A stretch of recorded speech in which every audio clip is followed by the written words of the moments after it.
Good morning everyone, this is Jonah from Crops and Succulents. I'm filming this video, my garden, on July 16, 2022. It's Saturday. I'm gonna film early because on Monday, this is for Monday's premiere, because on Monday I need to go to DMV to renew my license, my driver's license. So I need to share to you the rain cutter. It's time. Let's start. By the way, let me introduce properly. Hello everyone, good morning. It's July 16, 2022. It's 9 o'clock. I just did my jogging outside and then it's almost 90 degrees, but it's still cooler. 90 degrees, sun shines, but then still cooler. I could still feel the breeze. All right, let's do this before the sun become intense. Thank you. Enjoy.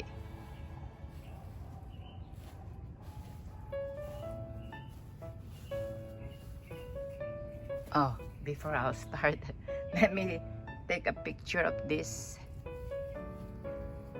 Not a picture, let me take a video of this moss.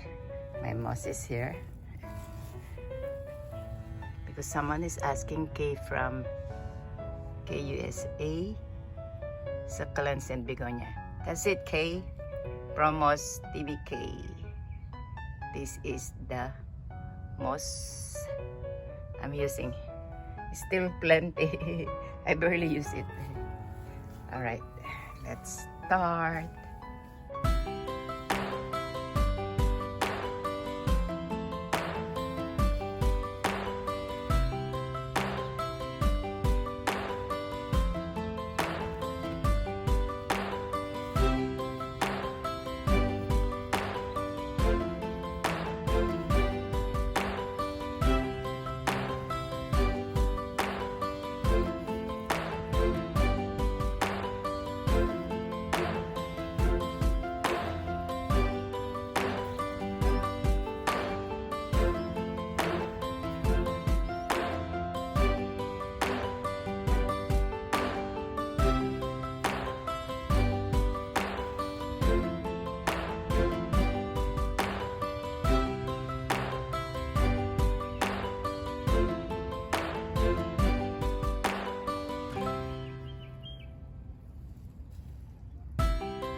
Okay, this part of my plants got burned, and the good side, I tried to cover but it fell off as well.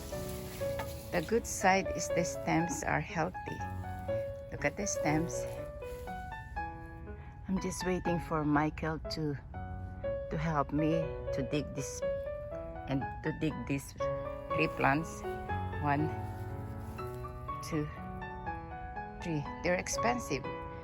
$25 each. So this is $75. So I need to save them. It's not only that, they're beautiful if they didn't get burned, the leaves. So I think our decision to put it here is wrong. We need to put it on the other side of the fence. So since I'm still taking care, I tried to cover, but the cover fell off. And what I'm gonna do is we'll ask Mike or Josh to dig it up. We'll repot it on we're gonna replant it on the other side, wherein there is no strong hours of the sun, so it grows. So still we're gonna save them.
Neglected part. I need help. And that's my bougainvillea. Look, she's thriving with flowers, beautiful flowers. Look. Oh, on the lower part too.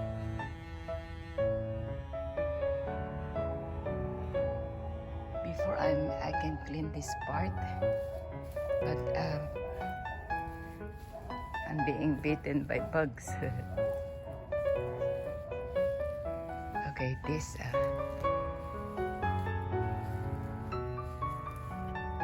forgot the name of this. I think this is aeonium.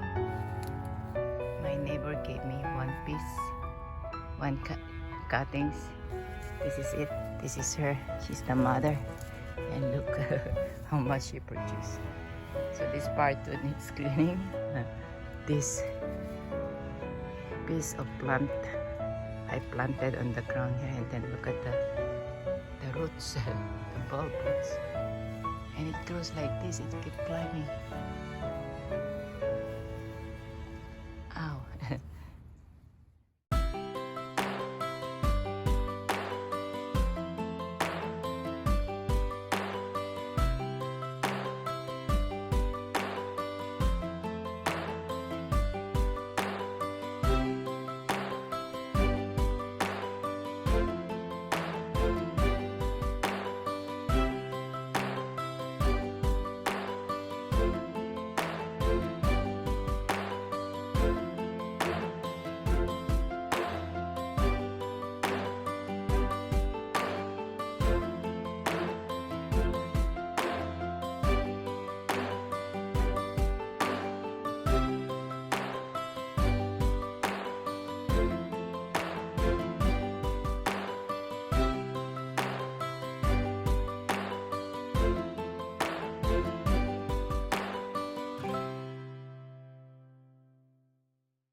that garbage containers, I put the soil that I'm treating.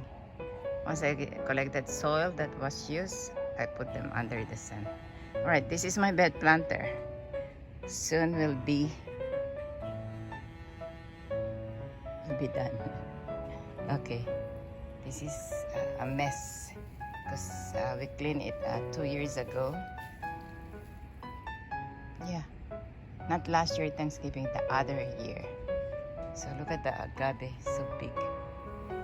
And would you believe, this parsnip is from my neighbor, but it's just maybe 6 inches. We put it, it's the cuttings that our gardener, because their gardener and my gardener is one, Victor. So Victor trim one, and then gave it to me, and we planted it here. Look now, so big. So I think I cannot put any more plants here because she already occupied. But this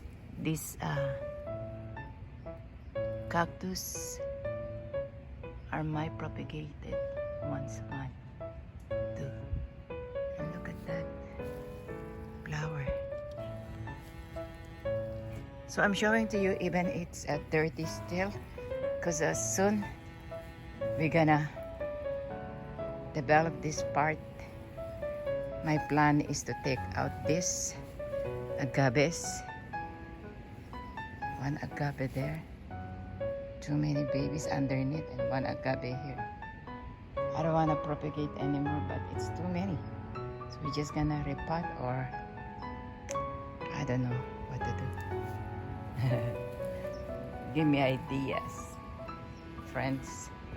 Okay, so it's there. And this one, the stray kids using it as a scratching thing. Look at that, look at the stem. They damage it. They keep scratching, and soon the onion will be dormant here because of the summer.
Thank you, everyone. Thank you for supporting the channel. Thank you for always there watching the premiere. To all my friends from different country, different state, God bless you. And always remember, God loves you and Jonah loves you too.